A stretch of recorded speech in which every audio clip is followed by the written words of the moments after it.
There is a player so frightening, he is only whispered about in passing rooms and game day huddles. The fear he struck in the hearts of quarterbacks made them avoid throwing his direction most of the back half of the 2022 season. And even when they did, it was oftentimes because he was bored and baiting them to throw his direction. Even the best were caught in the teeth of the passing attack trash compactor they call Tariq Woolen. He's built like a Madden Create-A player with every ability amped to the max. 6'4", with nearly 34-inch long arms, running a blistering 4.26 40 and jumping well over 40 inches. He can be anywhere at any time on the football field. All you see is a blur. He's a man of many names. Reek the Freak, Tariqistan, Woolen Island, the Avatar, the Cheat Code, Breaker of Bad Draft Evaluations, Fighter of Field Goals, Taker of Quarterback Souls, Reaper of Pick Sixes, the man, the myth, the legend slid all the way to the depths of the 5th round of the 2022 draft. And the NFL not only let one of the most talented cornerbacks we've ever seen slide through their fingers, but they allowed one of the best cornerback coaches in NFL history to grab him. The Bruce Lee pupil had found his IP master. Pure, raw, unadulterated talent focused like a Death Star laser beam. Perhaps it should have been less of a surprise that Tariq Woolen took off in his first year like he did, unlike any other Seahawks rookie cornerback in their history. Not Dave Brown, not Sean Springs, not Marcus Trufant, or even Richard Sherman.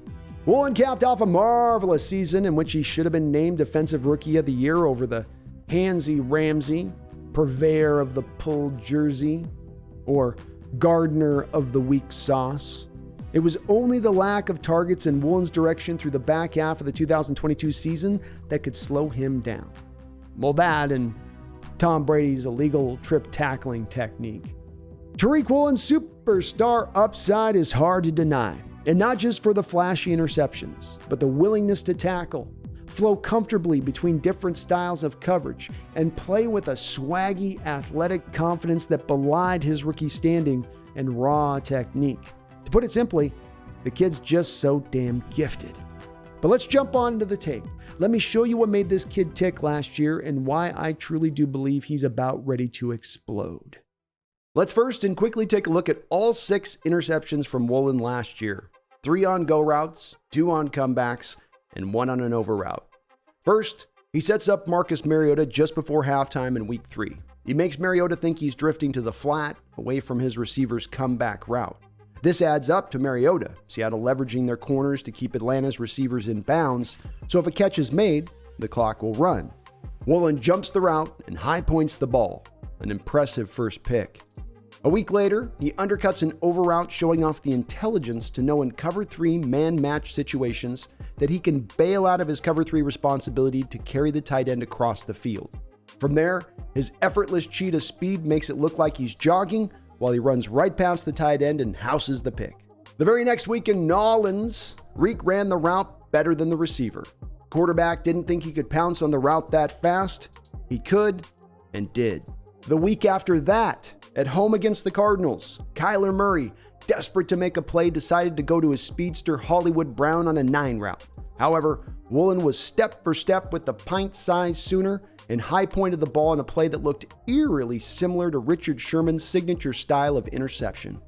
3 weeks later, in Germany, the Avatar fooled Leonard Fournette into a pick while he was slow playing his coverage on Tom Brady, making Deflategate look open.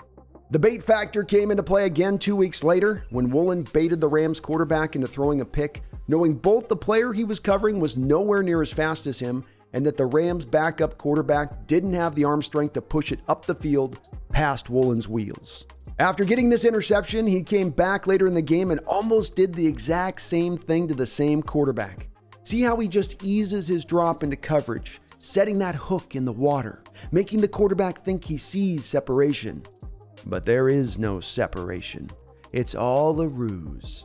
The baiting aspect to Tariq's game is maybe the most mind-blowing part of what he did last year.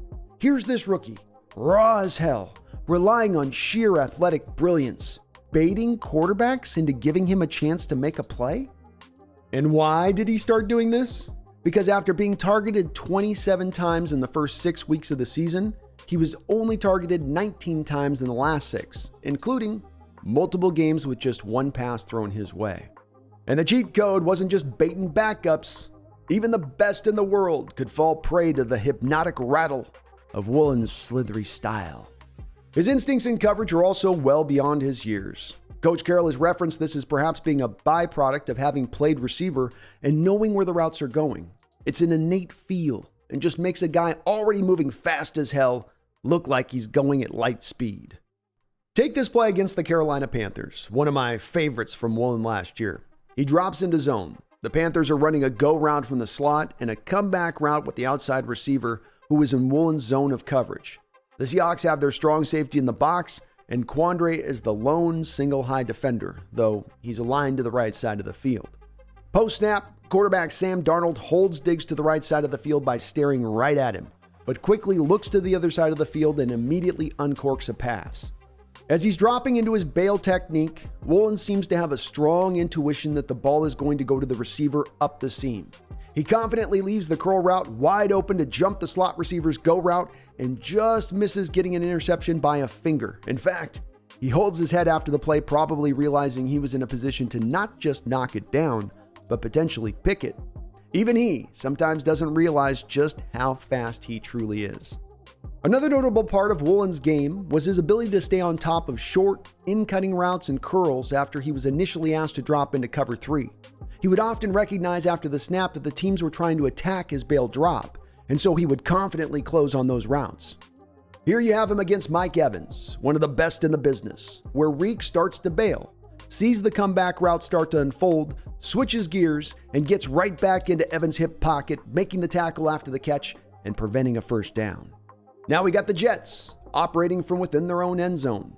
Woolen is in off coverage. Quandre Diggs is single high, and the Hawks strong safety in the box, indicating to us and the quarterback that the Seahawks are in cover 3. 2022 Offensive Rookie of the Year, Garrett Wilson, runs a simple stop route. Woolen recognizes it in a blink and shows off that dynamic explosiveness, dropping the route for a minimal gain.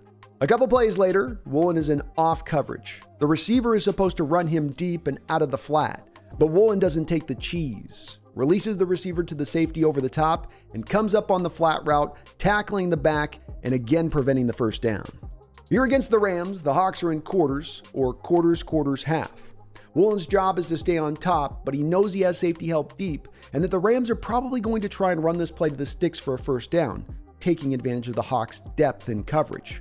Woolen reads it clean, and again, shows no hesitation to go and press the route tight. He doesn't play scared. Sometimes corners in Carroll's system can fall prey to that, as the coach's mantra about never getting beat deep is always at the forefront of their mind. Run defense was maybe the most up and down part of Woolen's game last year. PFF gave him a 47.8 grade against the run. Specifically, tackling is a work in progress for him. I also think it's an understandable part of his game that needs to grow. Woolen only recently converted to playing quarterback late in his college career. We saw this with Richard Sherman too, another college cornerback transition from receiver. Sherman was nowhere near as good against the run as a rookie as he would later become. And there are some that say Sherman grew into becoming one of the best tackling corners the game has ever seen. Woolen does have the size and seemingly the willingness to get better in this area. A play like this with Cam Akers gives us a good example. He comes up, gets low, tries to wrap up, and Akers just bounces off of him, but is quickly wrangled. PFF is going to ding him on his grade here on this play, and maybe rightfully so, but the heart and hustle are evident. Corners that are just straight bad at tackling don't show this kind of willingness. You'll feel them enter into the line of fire with a sense of hesitancy.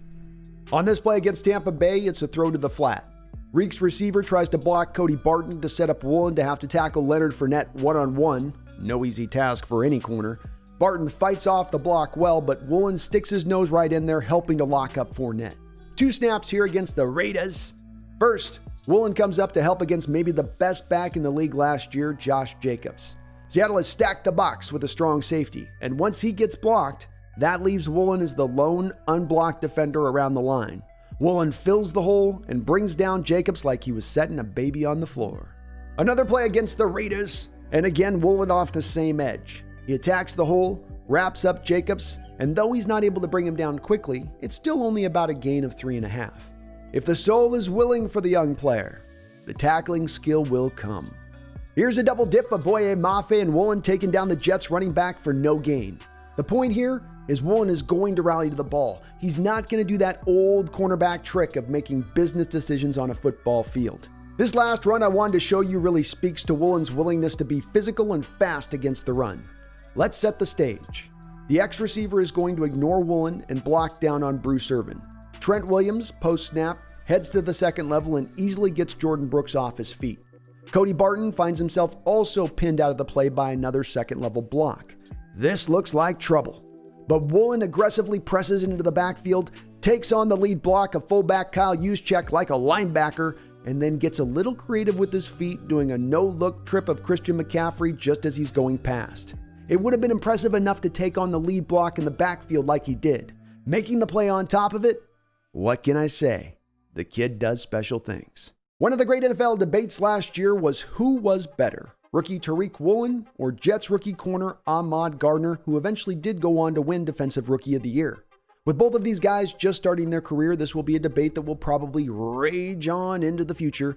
But if I may be so bold as to simplify it down to a bottom line for me, here is Tariq Woolen covering a football player. Here's Sauce Gardner. Here's Tariqistan. Here's Sauce. Woolen Island. Sauce.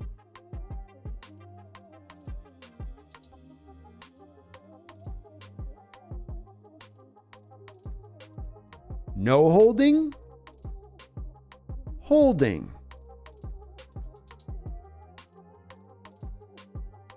For some reason, Gardner gets away with more holding than a table full of passive poker players. It's all over his tape. He's not a bad player, in fact, very good, but one wonders if maybe he doesn't trust his athleticism or speed to stay with the receiver, and so his version of Mr. Hyde, the handsy Ramsey, takes over. It's a debilitation Tariq Woolen just doesn't suffer from. It will be a fun battle between the two moving into the future, though if Woolen's 3-to-1 interception ratio to Sauce continues to hold true, it'll be pretty clear pretty quick who is the better player. Some feel Tariq Woolen will become infected by the dreaded sophomore slump. Others seem to almost hint at a belief that maybe last year was just luck, the fruits of catching teams unaware. These people seem to have forgotten that the master sensei still resides in this dojo. As I said on the day that Tariq Woolen was picked, no cornerback has come in with anywhere near these kind of metrics as far as size, speed, explosive quotient go as Tariq Woolen is right now, and you just got him in the 5th round. We have restacked back up the cornerback room with later round picks. We know that Coach Carroll is the cornerback whisperer. We know that about him, and you've just given him 2 beautiful molds of clay to work with. This remains as true today as it was on draft day, if not more so. Coach Carroll has once before guided the young rising superstar cornerback to legendary status. He'll know how to lean in towards Woolen's strengths, how to take his game to the next level, how to build a supporting secondary that can hold up their end of the bargain by not allowing passing attacks to simply avoid Woolen's area and look for other safe zones on the field, like we saw with Sherman in his prime when he became too dominant to test. The ancient philosopher Aristotle once mentored a young Alexander the Great, who went on to conquer the known world. Under Coach Carroll's guidance, Tariq Woolen is fit to do the same to the NFL landscape. One can only wonder if Woolen finds himself someday alone on Shutdown Island and, like Alexander before him, weeps, for there were no more worlds left to conquer. My name is Brandon Kane. This is the Hawks Nest. Please hit the like button. Please subscribe. But beyond all that, don't you ever forget, go Hawks. Hey, make sure you let 27 know he's a baller, bro.